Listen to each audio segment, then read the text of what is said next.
YouTube, what's up? So this video is called Top 10 Security Weapons, from the order of the worst all the way down to the best. So I've come up with 10. Actually, I only came up with like 6, but I want it to be a top 10, so the first few are just kind of nonsense. But the first weapon for a security guard would be weapons you're not supposed to have.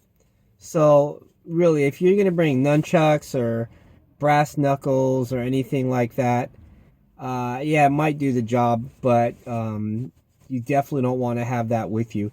It's a liability. I mean, yeah, you could protect yourself with a switchblade, but I can tell you in California, switchblades are illegal.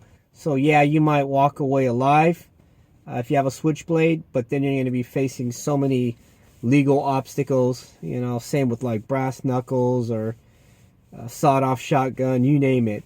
They might get the job done, but you're definitely going to be looking at a lot of legal hurdles after that. So not recommended, but number 10, weapons a guard can use. It's the last place. Number 9, again, a ridiculous one, but I try to get a top 10. Your vehicle. So your patrol vehicle can be used as a weapon.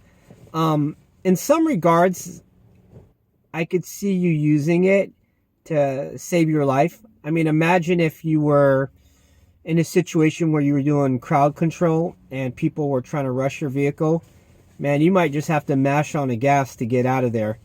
And you're not necessarily using it as a weapon, but you're using it as like a battling ram to get yourself out of that crowd. I'll tell you right now, man, if somebody had a gun pointed at me and I was in my vehicle, I'm running that dude over. You know, it's not the best scenario, but I will definitely use my vehicle if I need to stop somebody from killing me. So if it's going to be them or me, oh, I promise you, I'll whatever means necessary. So number 9 on the list, your vehicle. Number 8, not to be mistaken with a taser, but a stun gun. So for those of you who don't know, a stun gun is an electrical device that can shock you. But the problem is you hold it in your hand. So let me see. I think I got my flashlight here somewhere. Oh, it's actually lighting me up, so I can't use that. But a stun gun is something you essentially press into the person, and you press a button and it will light them up with 50,000, 100,000 volts. And it inflicts pain, and supposedly it causes a person to back down because of the pain. But the problem with a stun gun is you have to be like right up in that person's face and then jab them with it and press the button. And I'm telling you right now, if somebody is bent on hurting you, I don't know if you're going to actually get that close to them without them knocking you out or just taking the weapon out of your hand and using it against you. And then the other thing is they're not necessarily that effective. Yeah, if somebody's on drugs or they're just a really big, strong person or heavy clothes on, it's not going to be that effective, if at all. So, you know, I've seen guys carrying them, stun guns, but I would definitely advise against it. Yeah, no way. I used to carry one back in the day. I think I got some at the flea market for like $30, and you know, I was just like, man, I want somebody to mess with me just so I can use this thing. But you know, that's young and dumb. And in retrospect, man, I'm glad nothing ever popped off, because I would have been in. I probably would have gotten my butt kicked, put it that way, if I tried to use it on the wrong person. So that's number 7, stun gun. Definitely, or no, number 8. That was number 8. Definitely not an ideal weapon. Number 7, surprisingly, a decent weapon, but at the same time, there's pros and cons to it. That's your own 2 hands. I mean, if you're a Golden Gloves boxer, your 2 hands are, you know, they're deadly weapons. But for the average folk, you know, using your 2 hands, depending on the size of the guy, you're asking for trouble. If somebody came up on me, I would never use my two hands. I always escalate it. So if they're talking to me, my voice is going to be louder. If they're yelling at me, I'm going to be that much higher.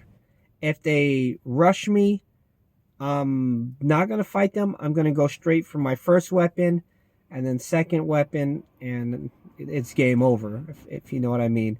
So I'm not going to sit there and try to hand somebody. It's just not worth it. Now, if it comes down to it and they do grab me and I find myself in that situation, well, you can be sure that I'm going to try to fight my way out of it. I'm definitely not going to back down. But it's like one of those things that you really just want to avoid doing. You know, I see some people out here that just look so grungy, and they're on so many different drugs and probably have a disease for every letter of the alphabet. I am not about to get hepatitis A, B, or C from punching somebody. So if I can avoid it, by all means, I will definitely avoid using my hands as a weapon. And that is why that is number 7 on my list. Number 6 on the list, a weapon. Again, this is from the worst to the best. So number 1 will be my best weapon. So stay tuned. And you might be surprised at what it is, actually. Number 6 on the list, a baton. So, you know, a baton is basically a device that you swing outward. It's made out of hardened metal. And as you swing outward, it extends to maybe like 1.5 feet or 2 feet. And in future videos, I will detail every weapon and just show you what they look like, how to use them. But this is just sort of a quick top 10 list. And I'm assuming you guys know what these things are anyways. But if you don't, in my future videos, I will explain each one in detail and show you on video what they look like. So a baton, again, being a metal weapon, you would extend it outward, and you can use it as something that you would strike somebody with. Now, here's my problem with it. Is it effective? Yes. I mean, if you get whacked in the head with that, again, it's game over. You can even kill somebody with that thing. It's like holding a miniature baseball bat in your hand. But there lies the problem. The fact that it's like a bat, if you hit somebody with that, you could probably kill them. And there you go. You've just used a deadly weapon. A baton is considered a deadly weapon. Whereas, and I don't want to get ahead of myself, but something like pepper spray is not considered a deadly weapon. I guess it's possible that it could kill someone. Pepper spray, I mean, they may have an adverse reaction or something, but in a court of law, it probably wouldn't be considered a deadly weapon. So, like, again, a baton, you know, and it's close quarter combat. So if I have a baton and I'm trying to hit some big guy and he just so happens to grab my hand, or actually takes the hit and then like hits me back and then grabs it from my hand, it's, again, game over for me.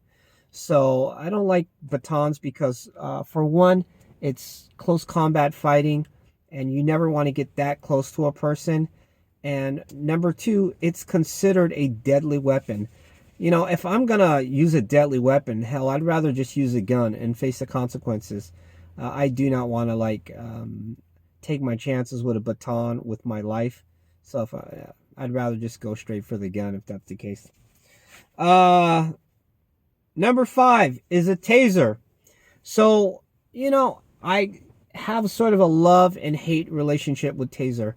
It is a great deterrent. If you pull a taser out on somebody, just looking at that thing is intimidating. The difference between a stun gun and a taser, again, essentially they sort of do the same thing. They work on a principle of electricity immobilizing someone, but a taser actually shoots out a probe. This probe can shoot out between 15 and 30 feet depending on what taser you get. There's different tasers on the market. There's a Pulse Plus, which is for civilian use. Then there's something called a X26, which is a popular one. Might have a 25-foot range. You can get up to 30-foot range cartridges. So the good thing about a taser is the range. You don't necessarily have to be close to the person. So you fire this taser. It looks just like a gun. 2 probes come out. They hit the person. And ideally, it will cause muscle spasms. And then this person will be out. Usually they have what they call a 5-second ride, meaning that the electricity will course through that person's system for 5 seconds. After that, you can pull the trigger again, and then another 5 seconds. The Taser Pulse Plus, which is a civilian grade taser, interesting enough, has a 30-second ride to it. So if you hit somebody with it, it's going to go off for 30 seconds. But the idea behind that one is that you shock someone, you let go of the gun, and then you just drop it on the ground, and then you run away, and they will be immobilized for 30 seconds. Now, I've watched enough videos and talked to enough people that have used these weapons and basically have concluded that they only work 50% of the time. If the probes themselves don't make their way through the material that the person's wearing, i.e., clothing, it's not gonna work. Both probes have to hit the person. So if one hits the person and then the other one shoots over their shoulder, it's not gonna work. And again, it's rendered ineffective. There also has to be a certain spread. If both of the probes are right next to each other, it's not going to be as effective as if it were, like, let's say, half a foot apart from each other. So there's a lot of variables, and in the heat of an emergency or action, or I'm trying to think of the right word here, in the heat of the moment, there you go, and you're having somebody rushing at you, and you're trying to pull the trigger and line it up and aim it, there's a chance you're just going to panic and not fire properly or hit the body exactly where you want it. So there's just too much going on there. Too many things that can go bad. And they don't always work. If somebody's high on drugs or overweight or drunk or just crazy, it's going to be ineffective. So now you're going to zap this person. They're going to pull the probes out, and that's it. They're just going to come in and whoop on you. So, yeah, but on the other hand, they do work sometimes. I mean, you'll zap somebody, and then boom, they're just out. But you don't know if it's going to work. And do you really want to take your chance at, pissing this guy off even more by tasering him and then not having it work? So that's why it's number 5 on my list. I do tend to go for my taser often, but never had to actually use it yet. It's a really good deterrent. People have this idea that it's going to hurt really bad, and they usually just kind of back down right away. Number 4 on my list would be your service weapon. I mean, if you're an armed guard and you have a gun, that would be number 4. Now, the reason why it's not number 1 on my list is because, for one, my biggest fear with shooting somebody with a gun would probably be, did I make the right choice? So many scenarios, and we've seen YouTube videos where some officers become sort of overzealous and they fire their gun unnecessarily. Other times they're justified and they'll shoot somebody and kill them, but then the media just destroys them and makes them look like the bad guy. So, my biggest fear is, like, what if I did shoot somebody and I just reacted improperly? So that's always that fear in the back of your head, like, man, did I really have to do that? Or could I have approached it a different way? Well, these are the kind of things you don't want to be going through your mind in an emergency. You're just going to have to react. So I've never had to pull a gun out on anyone. But if I did, it would be the worst case scenario, and it would be in the last case scenario. I would go for my taser any day before I go for my firearm, because, again, you never want to point a gun at somebody just to intimidate them or to back down.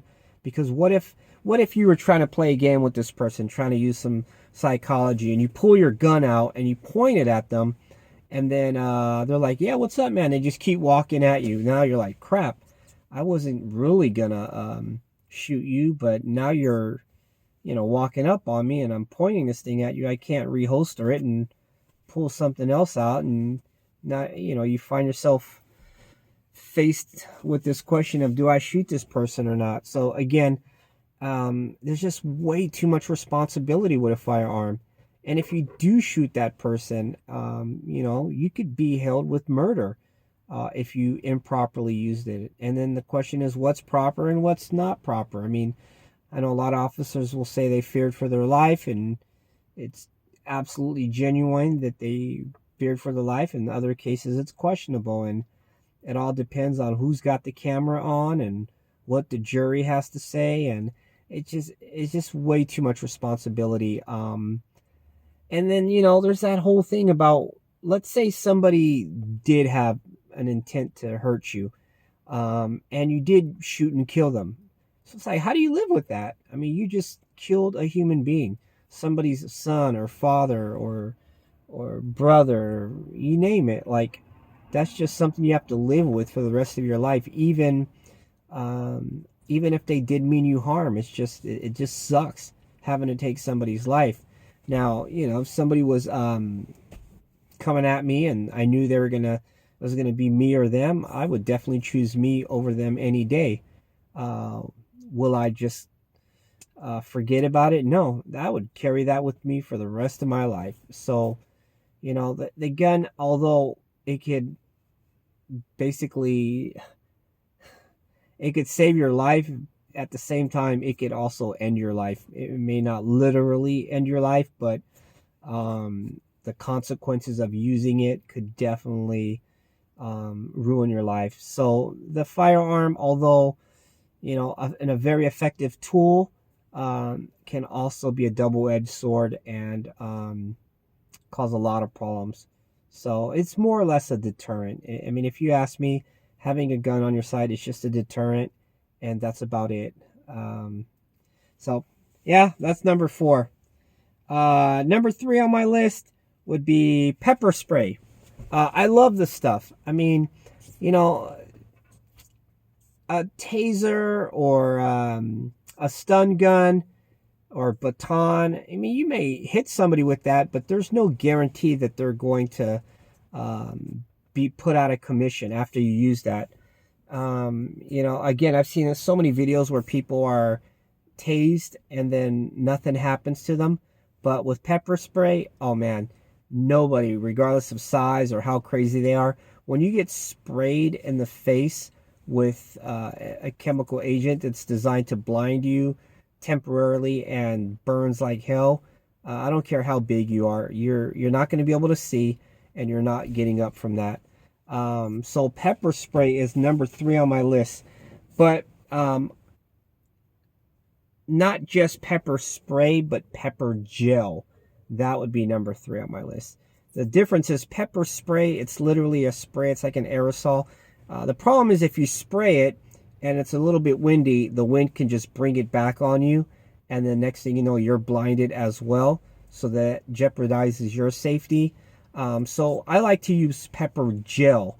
Pepper gel is like, literally, it's like gel. You spray it and it comes out in a really thick stream, and it just hits that person, and there's not really any blowback. So if the wind's blowing toward you, you're not going to have a fine mist of spray in the air hit you in the face.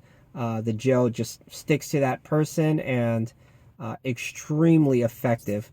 Again, I have some right here. I use Saber, and again, I'll get into like a review later on all my products, but this stuff's really good. Pepper gel.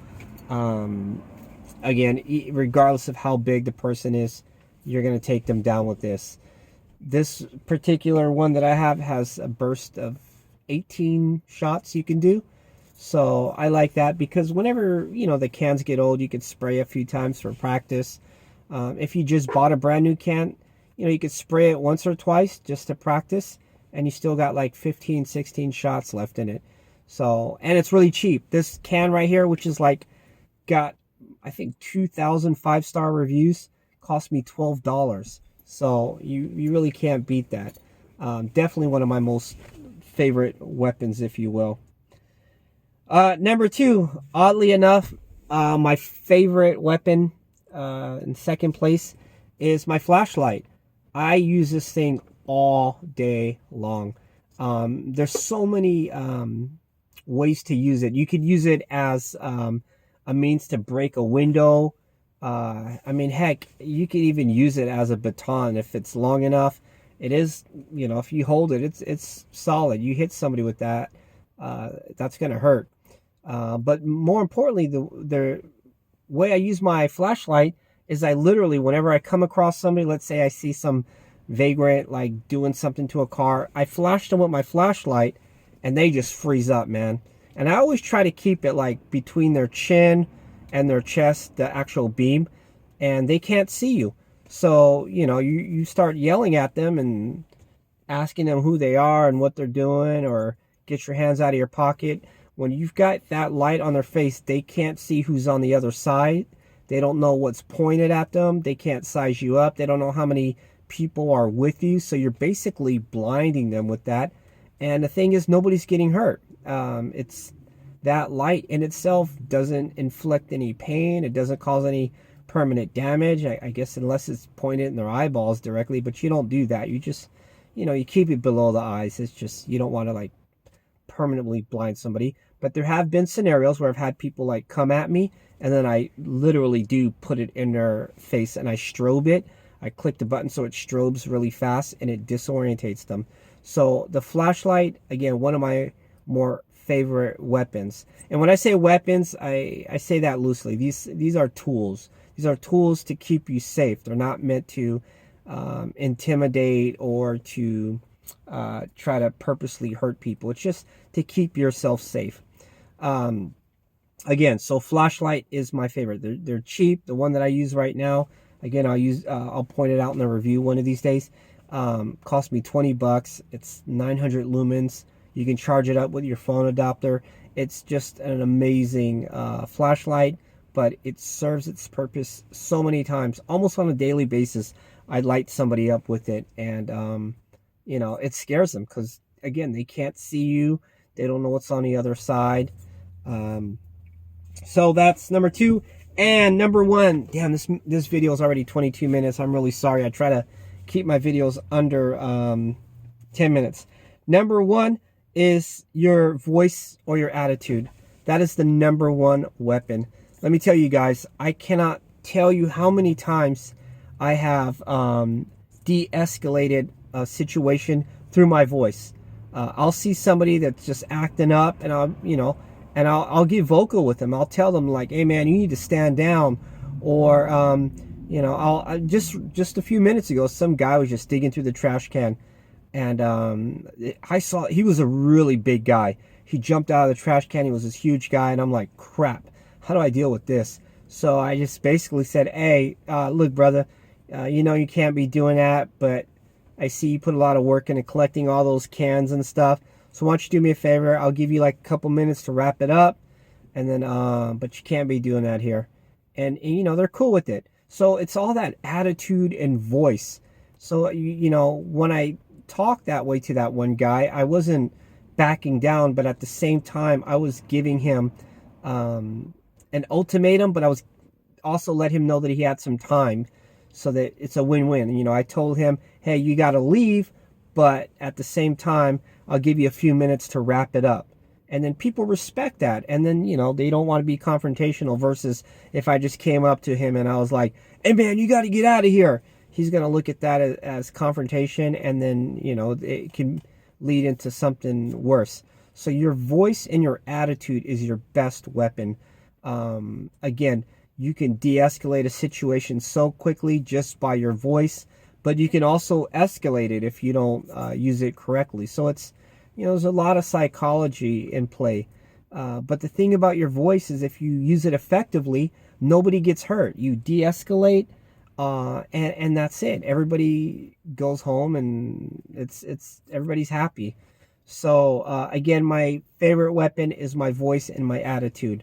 I try not to ever be overbearing or over demanding or over cocky. Those kind of things will save you in the long run. And just a few other things I wanted to note. Some other things that might act as offensive as well as defensive would be like your clothing. If you have thick clothing on, it could help you out in a fight if you're in a hand-to-hand situation. my vest. I have had somebody punch me before and hit my vest, and it hurt their knuckles. So is it a weapon, a vest? Not really. It's meant to protect you from a weapon, but at the same time, you know, if somebody hits you, they can get hurt. So it's almost like armor. And you know, shoes, steel-toed boots. Man, growing up, I remember people would get into fights and they would always talk about, oh yeah, I'm going to get into a fight and I'm going to have my steel-toed boots on that day. I guess they're assuming they're going to kick the person with it and inflict more pain to that person because the boots are steel-toed. So yeah, again, I just thought I would throw those in there. So your clothing and your attire can be considered a weapon as well, but that all gets into that hand-to-hand combat. So again, the top 10 list here, weapons you're not supposed to have is number 10. Number 9 would be your vehicle. Number 8, a stun gun. Number 7, your hands. Number 6, baton. Number 5, taser. 4, gun. Number 3, pepper spray. Number 2, flashlight. Number 1, your voice and your attitude. And I hope by all means that you can get away with using your voice and attitude over a handgun any day. So, all right, guys, be safe. Look out for some more videos coming up soon. Other than that, I'm out. Take care.